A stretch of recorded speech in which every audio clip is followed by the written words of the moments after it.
yet. So what we're just doing is we're just stacking the last of the second cut bales. So we finished second cut 2 days ago. So what we're doing now is we are just stacking the last of the second cut bales from the other day. So it's Monday the 2nd of September today, and it's currently, what time is it? 11:05, and there's a load of straw coming around 2 o'clock-ish this afternoon.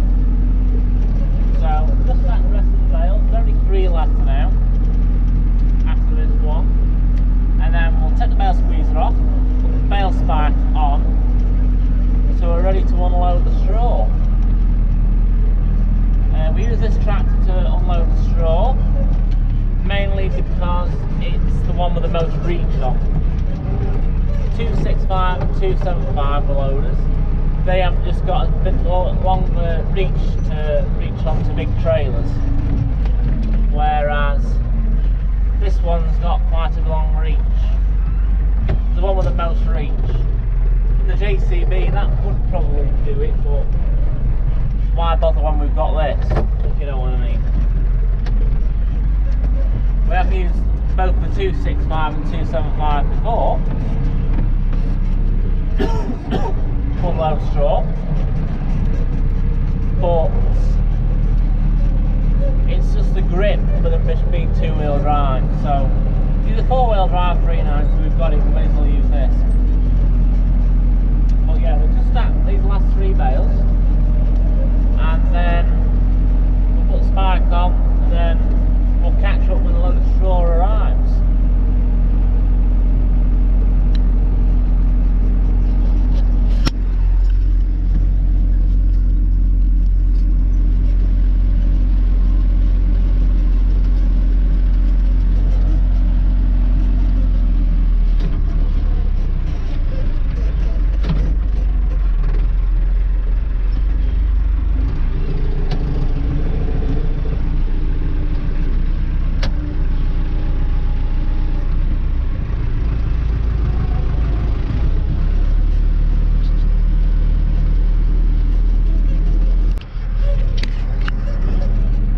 So basically, just for to clarify, what we do is we do not grow our own straw.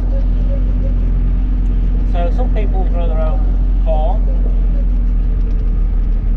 and but it's very hard to do so around here because we have very stony soil. So they're very few and far between arable farms around here that grow corn. So if you don't know what straw is, basically a wheat crop or a barley crop or an oat crop have the long stemmy bit, and then they have the grain on top. So the grain on top, to keep that for, well, ideally human food production. So that'll make bread, beer, your oats on your porridge for your breakfast, all that. Basically any food that's got cereals in it, they call it a cereal crop. And straw, or there's rape straw, so rape straw is oilseed rape, and we've not really had much dealing with oilseed rape straw before. I know it's not the best straw about, but it's something. It's very brittle and it's different. Then there's pea straw, so like your peas, they come on a straw and a stem, and basically the combine cuts it, takes the grain away, leaves the long stem of the plant in a row, the baler bales it up, and then we use that for bedding the cows. So it's like making most of something that's not really wanted, but it is wanted because not only do farmers use it for bedding the cows, but vegetables growers grow it, carrot growers bury the vegetables in fields with straw to stop them from getting frost damage. That is a thing. Not that I know much about vegetable growing.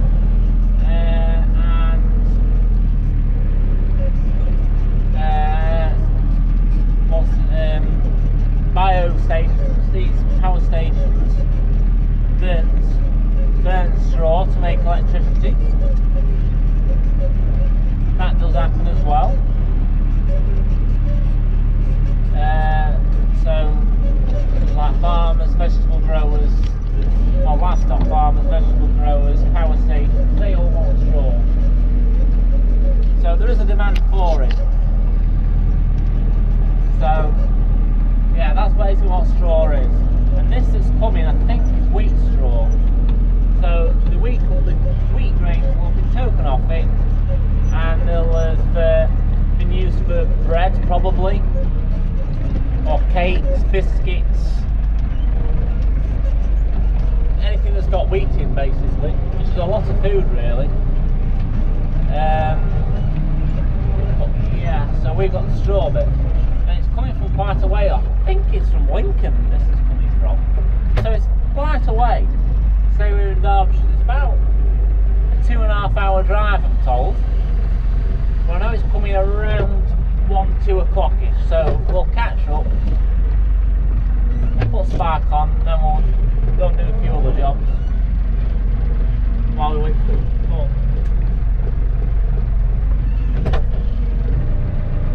But yeah, I've only got one bale left now, so that's alright.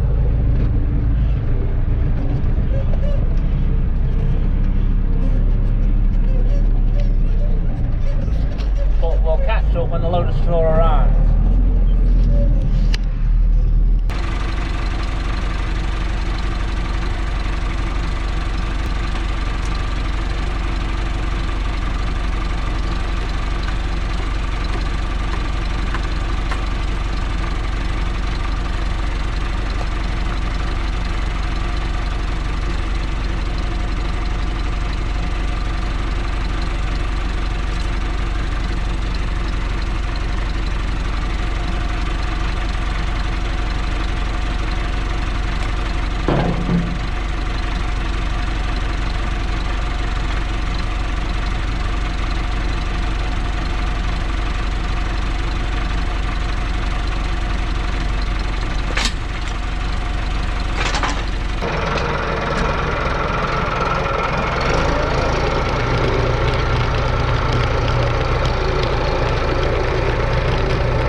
In the sky, gazing far into the night, I raise my hand to the fire, but it's no use, 'cause you can't stop it from shining through.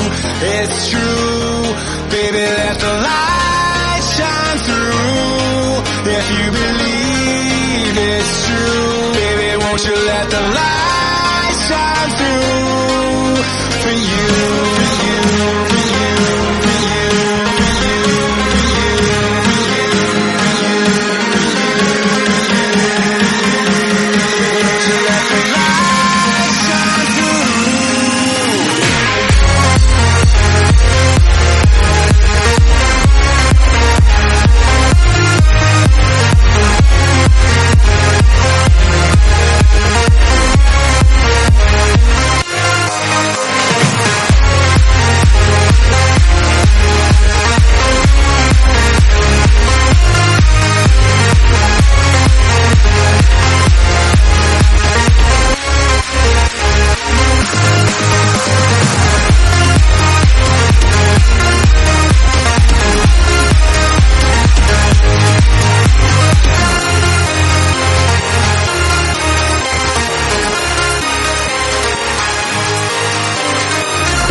eyes in the sky, gazing far into the night. I raise my hand to the fire, but it's no use, 'cause you can't stop it from shining through. It's true, baby, let the light shine through. If you believe it's true, baby, won't you let the light shine through for you, for you, for you, for you, for you, for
we've got the bale squeezer on the Massey Ferguson 275, and we're just stacking the straw bales. So you'll probably just seen a clip of wrapping the straw bales. So that you're probably thinking, what daft people are we wrapping straw? You know, you're at silage, haylage. There we are wrapping straw. You know, we're trying to make a wrap shortage in the country or something. Right, so I just thought I'd get off and just show you where we're stacking them. So that's the second cut bales there that we're blocking them in basically. We're not, in fairness, we're not going to use them right away. We want to be using first cuts at the minute. So they're the first cut bales over there. These are first cut as well over here. But we've got this gap here. Now, in theory, we could be putting third cut silage here, because there's room for third cut. But we've got nowhere to put straw. We can find somewhere else to put third cut at the minute. Second, straw needs to go here. So these are straw bales here. So that's 275. It's on stacking duties. And one thing I'll just point out is they don't lose the shape because they're lighter bales.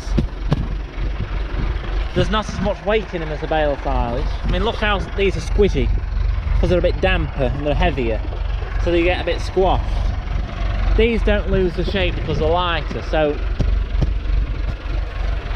they hold the shape better. They look like the bigger bales. They're not, they're only 4-foot bales, the same as silage bales. But yeah, this is where we're stacking them. Hopefully, we've got over 300 coming, I think. So, there were 72 on one load, which we bought yesterday. So, 72 will fit here. And then there's another 4 load, I think. There are 3 or 4 more loads coming, I think. So, hopefully they'll fit here as well. But I've got a few more to just stack, and hopefully we'll finish the top row. But I just thought I'd get off and show you where we're stacking them. And they'll just fit snug here. But we won't get them mixed up with setting cup, because you can tell that they're different. We're stacking them different. We're stacking them a different way, and obviously they don't lose the shape like the silage bales do. So just thought I'd explain a little bit.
Load number 2, and those 4 or 5 loads at least, so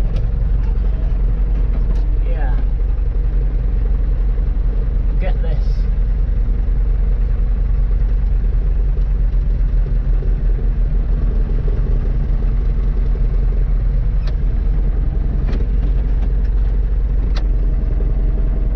Well, we've got 1 bale.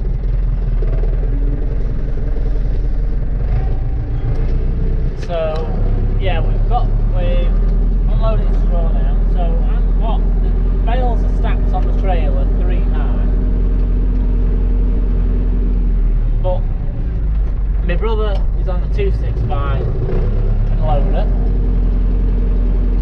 and what he's doing is he's picking the 2 bottom layers off. So I'm picking the top layer off, and he's then picking the bottom 2. Just because the 265 can't reach the top layer. And you'll see from me other video clips that I got unloaded last time, we were actually pushing the bales off from one side to other because we were struggling a bit. It doesn't do the bale much harm. We haven't had many, we've had accidents before where they've broke, but it does work quite well. It's the quickest way of getting them off the trailer. So yeah, that's what we're on with now. I'll see if I can video some bits of we roll.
bales right now. I've managed to pick 2 off without them breaking, without them falling. Okay, it's flipped on its end. But we can fix that. We've got that there, like that. So there is the odd bit where we've poked holes in the net, but it's not end of worlds. They're all together.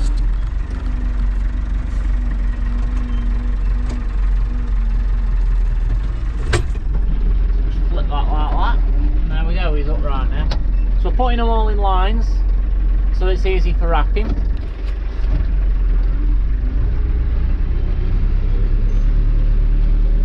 And then it's not too difficult a job to wrap. Brothers there, from loading as well.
Right, so here we have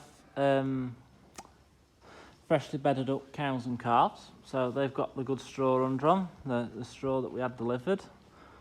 Well, we've had delivered, as you can see from the previous video, previous footage of this video. But yeah, this is what we use the straw for, bedding up mainly. Yeah, it's very important to keep them well bedded on straw, because it's for baby calves and young cattle. It keeps them warm and dry, which is very important because it keeps them healthy. And older cows like that, they're producing milk. If they're not kept clean underneath, it can develop infections, and the other bacteria builds up and causes infections. And like this new calf cow here, if she weren't on clean bedding, if she were on mucky bedding, she'd probably get infection of the reproductive system because she's just calved. It's all opened up. Right, so here's our stack of straw bales, and as you can see, they're all wrapped. So if I'm Tori explained in the video, we have them wrapped, we wrap them, which is very rare. Not many people do it. People think it's very unusual that we wrap straw bales, but I like it is raining right now. It protects them from getting wet, and it's very important to keep straw dry because that's what we've bought it for, to put on the cows for bedding, and it's very important that bedding's dry, so it saves it getting wet. You know, a lot of people say they've told us, you know, it's a waste of plastic sort of thing, but it's saving the product, which is the straw, and it's looking after it. It's not getting wet while it's sat there. If we didn't have the wrap on, the outside layers would start to rot, and it'd be just a stack of waste eventually. But we've had 360 bales, so it doesn't look 160 there, but if you come with me now, you can see how far back they go. So there's 2, 4, 6, 8, there's 10 columns there. The last two aren't full columns, but there's 360. Last year we had, by my reckoning, we had about 440, so we are a little bit less than last year, but straw is more money this year, so it's just that balancing out what can you afford to do. Will we probably have to buy some later on in the spring, come springtime? Probably, maybe, don't know. But for now we've got straw, which is very important because, like this year has proved, with the weather, it's been very difficult to harvest straw because, and I've seen videos online of people running self-propelled forage harvesters through it just to blast it and spread it across the field, because they spread it across the field and then they'll plough it back in because it's just been rained on so much. I've seen fields not actually that far away from here where the straw's been sat in rows for weeks, you know, just because it's been rained on. And when it gets rained on, you've got to wait for it to dry out. You can't bale it wet straw because you'll end up with the bales getting hot and the moisture builds up, they get mouldy, basically it turns to rubbish really. You don't want rubbish straw, you want good straw. Rubbish straw is no good for bedding on cows, it can cause infections and what have you. Bacteria build up, it basically becomes a breeding ground for bacteria, whereas dry straw, no problems at all, perfect, the best thing around. So this is the end of the video, by the way, so if you haven't already, hit the subscribe button, ring the little bell and give it a thumbs up if you've enjoyed it. But most of this video was actually filmed nearly 2 months ago, beginning of September, and we're now in the last week in October, so sorry if I'm only just getting around to editing it, but that's our straw pile for the year. You can tell that it is straw because the silage outside of it, I mean, they're the third cut bales, so don't say much about that. But they're first cut bales, they're ons in green, and even they're not held the shape as well as straw bales, just because straw was lighter, it's drier, it holds its shape better. So yeah, I'll see you in my next one anyway. Thank you for watching, see ya!